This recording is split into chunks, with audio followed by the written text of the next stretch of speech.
this is the boat driver that was assaulted by that honorable member that claimed that he's a senator. The reason why I say that claimed that he's a senator, because I discovered this morning that that man is not a senator.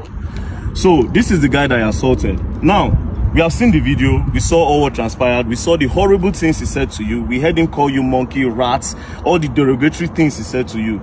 Now the question is, what happened after that video? Please.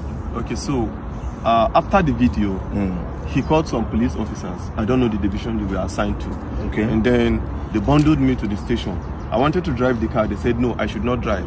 Okay. So two sat beside me and I was in their middle. Okay. And then they drove me down to the station. Okay. When they drove me down to the station, they said I should go inside. As I had calls, they didn't allow me to take my calls. Okay. So they were not asking what happened. They didn't ask me. They were asking people that were not there, the police officers. And then the police officer quickly said, I went to Honorable's house and I was fighting the Honorable. I kept mute. Did you show them the video? I have not shown anybody the video as at that time. Okay. They've not even the security person that came to bear witness as at that time have not seen the video. Okay. As at that time. Okay. So they now referred us to crime, that we should go to crime. So we went to crime. The man was not asking what happened. As I was explaining, initially I didn't explain.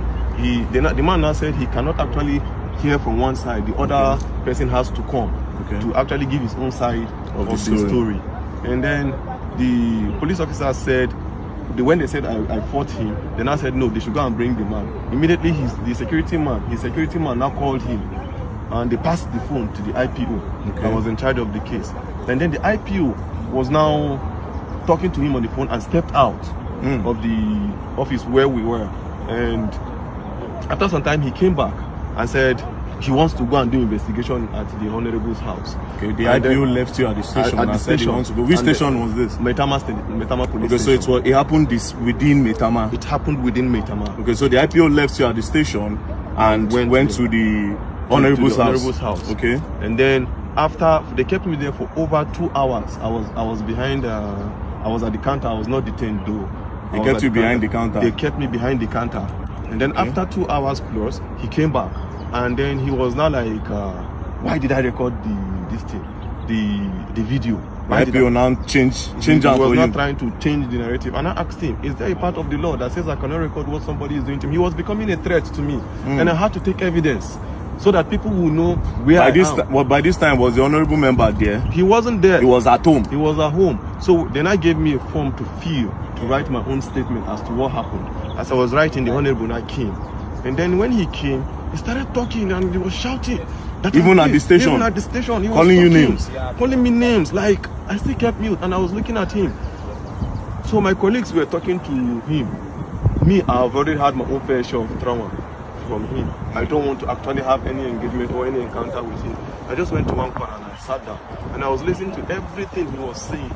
All the names he was calling me. You common boat driver, you're a poor man, you have pride in your poor, you have this, you have that. I kept mute. I said, so the problem you have now is a poor man cannot speak that I'm in Nigeria and I shouldn't be treated as a foreigner in this country, as I'm from Delta State and I cannot be treated, I cannot have you treat me like a foreigner in my own. Now, when did you leave the station? I left the station at about, I think some minutes to 3 or so. Where's your car? My car is still at the station. So the police collected your car? They collected my car. And you left the station this morning? Yeah, I left the station. Was the honorable member detained? He wasn't detained. They let him go? They let him go. That's really, really sad. Now, I want to ask you a question. The woman that sent you that message, do you know her name? I didn't know her name per se. Do you know her business name?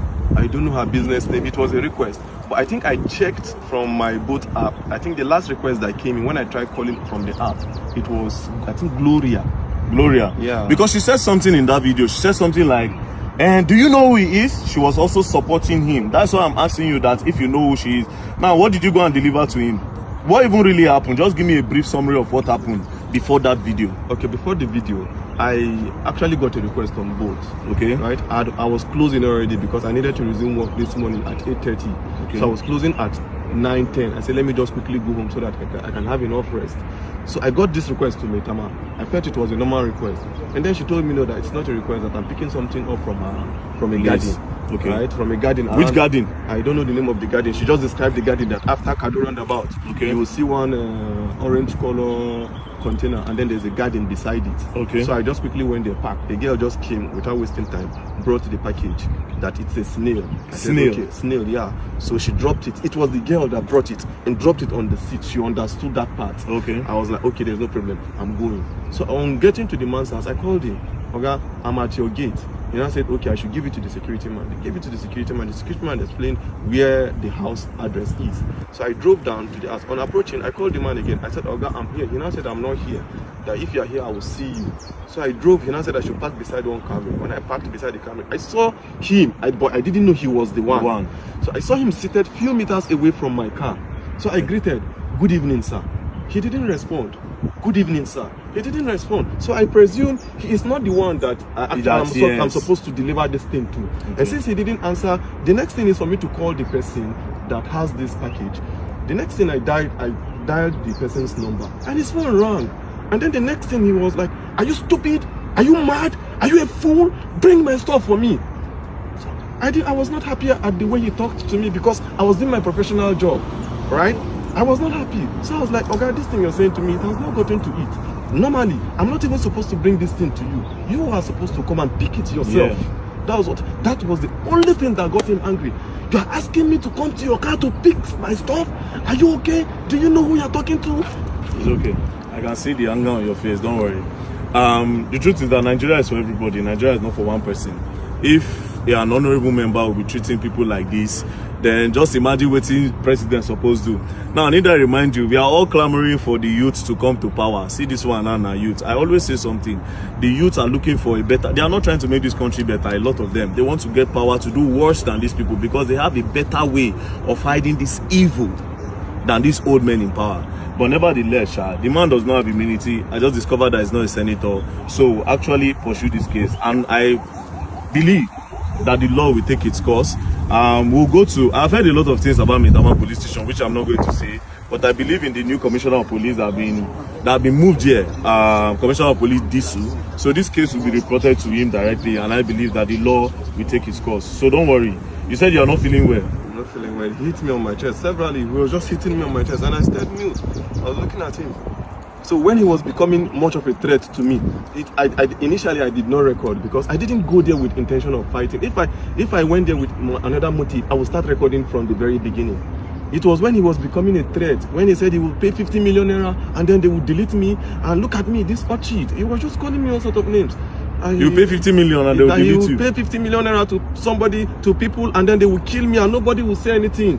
And when I noticed this thing is becoming what I never expected, I quickly brought out my phone and you recorded. And I started recording. Don't worry.